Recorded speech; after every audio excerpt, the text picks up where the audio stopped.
चला करूया आता सकाळच्या नाश्त्यासाठी बटाटा पोहे. आणि त्याच्यासाठी पोहे भिजवलेले आहे मी. इकडे बटाटे, कांदा, हिरवी मिरची कापून घेतलेली आहे. कढई ठेवलेली आहे आणि त्याच्यामध्ये शेंगदाणे तळून घेतलेले सुरुवातीला. मग जिरा राई फोडणीला टाकलेले आहे आणि इकडे दुसऱ्या कढईमध्ये मी बटाटे तळून घेते. हिरवी मिरची टाकलेली आहे, हळद आणि आता भिजवलेले पोहे आपण टाकणार आहे कढईमध्ये.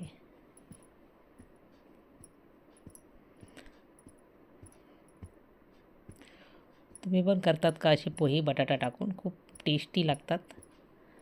आता शेंगदाणे टाकलेले, बटाटे टाकलेले आणि मीठ टाकलेले आणि छान परतून घ्यायचे. आपल्याला मिक्स करायचे सगळं. वरतून कोथिंबीर टाकायची आहे. लिंबू टाकलेला आहे थोडासा पिळून.